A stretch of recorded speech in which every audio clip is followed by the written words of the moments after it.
দর্শক ভিডিওর এই পর্যায়ে মানসম্মত পালার উপযোগী এক জোড়া গাভীর ছাগল দেখাচ্ছি।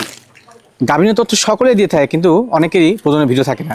তবে সজল ভাই একটু ব্যতিক্রমী আয়োজন রেখেছেন যে প্রত্যেক ছাগলকে প্রজনন করানো এবং সেগুলো ভিডিও রাখছেন।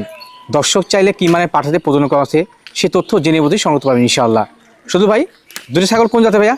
দুটোই ভাই শিরোই সাত বিটলে ক্রস ভাই। ক্রস। জি। এবং দুটো কি রানিং মা ছাগল নাকি? না, রানিং মা ছাগল বলতে হলে গাভিন হয়েছে ভাই, নিউ আডাল। প্রথমবার গাভ হয়েছে? নিউ আডাল, দুটো দুই দাঁত করে আছে ভাইয়া। আচ্ছা, গাভিনের বয়সকাল কেমন এগুলো? আর গাভিনের বয়সকাল ভাইয়া মোটামুটি এটা 2 মাস 10-11 দিন চলে, আর ওইটা মোটামুটি আপনার 2 মাস 6-7 দিন চলে। আচ্ছা, প্রজননের যদিও জ্ঞান থাকছে না, তবে সঠিক মানে পাহাড় দিয়ে প্রজনন করানো ভিডিও থাকছে ইনশাআল্লাহ। ভিডিও আছে ইনশাআল্লাহ, দুটোরই প্রজনের ভিডিও হবে। 100% নাগরা বিটল, ডাব্বা কালার নাগরা বিটল পাঠা বিটিং করানো আছে। দর্শক দেখে শুনে জল মনে হয় যে না সঠিক তথ্য দিতে সদল ভাই, তাহলে নিবে, সংগ্রহ করবে। জি ভাইয়া। দরদামটা কেমন কি আসবে জোড়ায়? জোড়ায় ভাই চাইলে 40 চাওয়া, কিন্তু ওইভাবে না, দুটোর দাম নেবো 36,000। জোড়া 36? জোড়া 36। আচ্ছা, এগুলো যে সংগ্রহ করবে সে কি বিকাশ খরচ ক্যাং খরচ পাবে? সম্পূর্ণ দিয়ে দেবো ভাই আমি।